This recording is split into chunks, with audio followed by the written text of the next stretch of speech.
Okay, a lot has happened in just a day.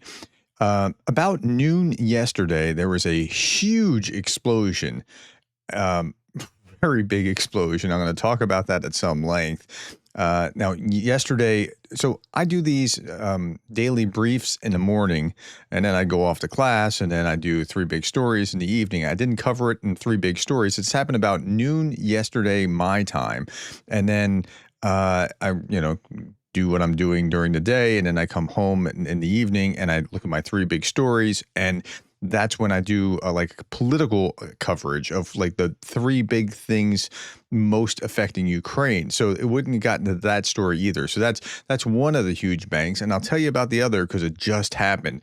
All right, let's start here, my friends. It is Wednesday, April 23rd, 2025. 1,210 Russians off the battlefield, 8 tanks, 11 armored fighting vehicles, 85 artillery systems, 163 vehicles and fuel tanks. Okay. When we look at the numbers here, that brings us up to 1244, which is about what it was in February for the average.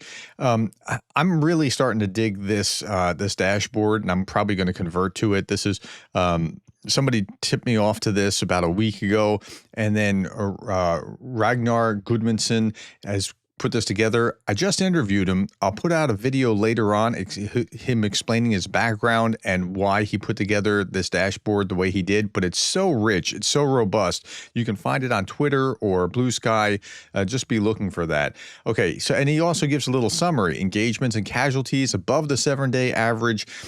Drone and artillery losses well above the average. Visually confirmed batch, 2.2 times ratio, 98 Russian to 45 Ukrainian. So, and again, and that's 30-day average, 30-day ratio is 1.5. So what he's talking about here is this visually confirmed equipment losses. I've been showing you little bits of this, like here's casualties, here's this, like how you can see the ceasefire here, right? Like you can see how things operate, and he explains like all those things in that video. So be looking for that. That'll be the next thing I put out after the daily brief today. Okay. Andrew Perpetua has been doing this for some time. He's like the OG here. The reason our work is so much more time consuming now isn't only because we follow like 10 times as many channels and have like 8 times as many videos per day. It's also because the videos in the war have dramatically dropped in quality, the number of pixels, and it takes much longer to even understand what's happening. He's the guy that visually confirms everything, and he's got a very tough job.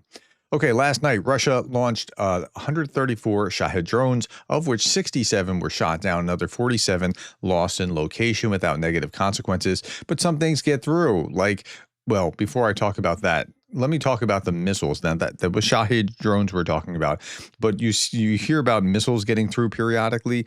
These are the types of missiles: X-59, Caliber, Kinzhal, Iskander, X-101, ONIKS, Zircon, X-22, X-55. Generally speaking, we hear, I think, most about Caliber, Kinzhal, and Iskander. These are the ones that are normally the ones that I read about most, it feels like. Okay, Russia attacks, now again with Shahed drones, attacks on Ukraine civilians are only escalating. This morning, a Russian Shahed drone attack targeted a crowded bus in Dnipro, killing 9, injuring 42. I can't even, like, Twitter covered it up. I can't possibly show this for YouTube. It's just imagine a bus that a bomb went off in it and there's blood and other stuff everywhere, right? I mean, that's essentially what you're seeing. Okay, doctors in the Dnipro region are currently providing all necessary assistance to those injured in the morning of a Russian FPV drone strike. It was an egregiously brutal attack, an absolutely deliberate war crime. The Russians struck a bus which was transporting workers of a mining and processing plant. Ordinary bus, clearly a civilian object, a civilian target. More than 40 people were injured, most of them women. This is what the Russians do day over day. And we're starting, I said this yesterday, but I should say it again. We started this place where we need to negotiate for Crimea to be Russian or whatever. And like, how about let's start with stop the war crimes. Like, let's start at level 1. Stop targeting civilians on buses. Okay, now, This was yesterday about noon. Again, I did the daily brief. A couple hours later, this happens. Huge explosion on a Russian ammunition storage facility east of Moscow today. This was huge. They hit an ammunition storage facility. So this is all like once you hit it, all the ammunition is setting off other ammunition. Big bang. Here's another view of the same thing.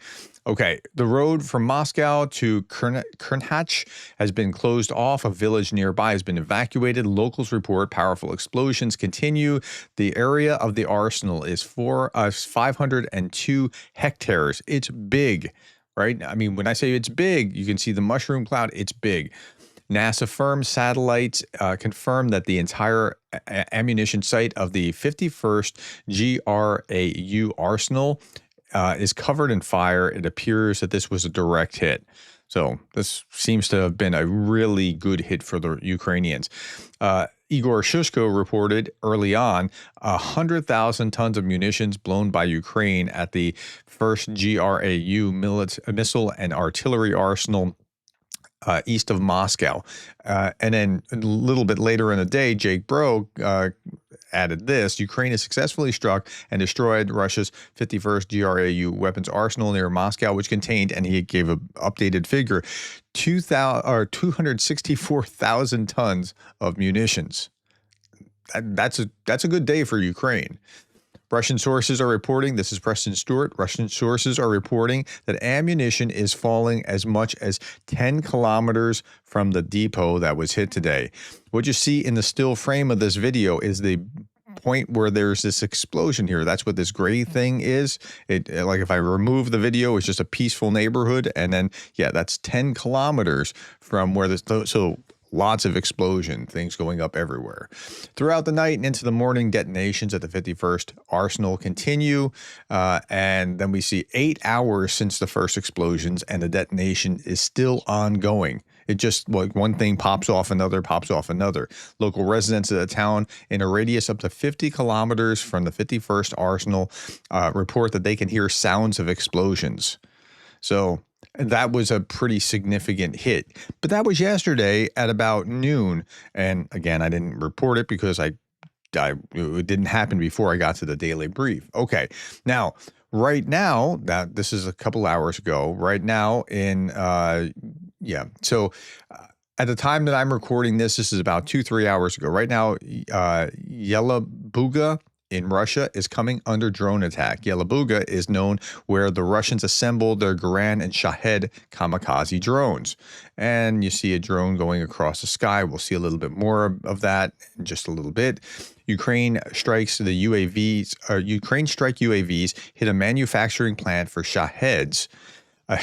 It's ironic that it's drones killing the drone plant. That's what's happening here. UAVs in Yelabuga and the Russian Federation. Okay, a video appeared on Russian Telegram channels showing a drone maneuvering before the strike on Yelabuga drone production facility. Russian air defense tries to shoot it down. It's not successful. You can see the drone up in the sky. And you're not going to see any detonations here, but you're going to see the drone. You can see something trying to hit it, but it missed. Okay. Reportedly, this footage shows the Yelabuga plant after the drone attack, so it's not looking good. It looks like they hit it. I don't know how extensive the damage is, but you can see some pretty significant dark clouds. Now, at a distance from Ukraine, similar to the distance from Ukraine to Amsterdam, that's how far Yelabuga is from Ukraine. That's pretty significant. Look how Ukraine to Moscow, Ukraine to Yelabuga.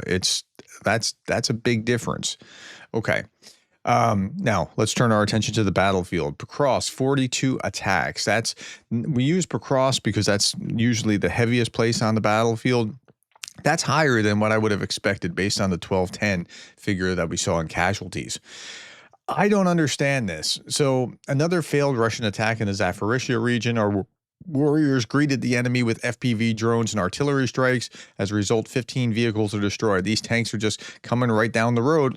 But like, you know that drones can take you out. You know that artillery can see you because the drones can see you. So the way the warfare is done, it just doesn't make sense anymore. So it especially doesn't make sense when they do this on motorcycles. This is the after and this is the before, and these guys are on motorcycles. You can see them just cruising along on motorcycles, and I'm not going to show you the point of impact. Russia's year of shame. I saw that as a headline, and I thought, yeah, you know what? You should be reminded, especially in three big stories. We're going to be talking about the peace talks today that are looking kind of disastrous right now. But we'll talk about that. And they want to give away territory. This in the dark red is all that has been taken by the Russians in the last calendar year. Like, that's it. 110 to 110 of 23 to 24, or I guess that's 24 to 25 actually. But like, this is it. I mean, that's it. It's hard to believe that the Russians lost hundreds of thousands of people for just that little amount of land. Okay, this has nothing to do with the war in Ukraine. I just thought it was cool because I show you drones and things like this. A jet suit with A380 over Dubai. This guy's just flying right along, right next to an airplane. It's just amazing. Like, imagine when this comes to the battlefield, this kind of thing. It's only a matter of time, in my estimation, before you see something like that. And then this woman is asking, everyone in Russia is very angry. Why does everyone hate Russia so much? I understand. Maybe it's because we're too emotional and too sincere. A confused Russian woman is trying to understand, why does everyone hate Russians? They simply hate us. We have come here because we need to get into the U.S., but they simply hate Russians here. I just can't stand it anymore because our real people are strong. We're very patient. But I just don't understand why our passports are not important as, for example, Brazil or Mexican passports. Why does everyone humiliate us so much? Why does everyone hate us so much? Why does everyone hate Russia so much? Well, I mean, I have some answers of why people don't like you. And, you know, pre-2022, most of the world wasn't really paying that much attention to you. But there's reason for that. If you want to answer that, you can put that in the comments below. I mean, I'm going to punt on that question, and I will yield the floor to my Ukrainian friends and let them answer that question. All right.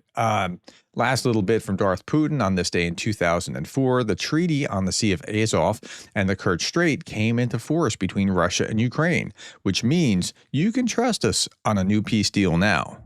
All right, my friends, that's all that I have for you at this time. Thank you for your time. Thank you for the likes, the shares, the subscribes, and the coffees. And thank you for being the kind of person that cares about Ukraine.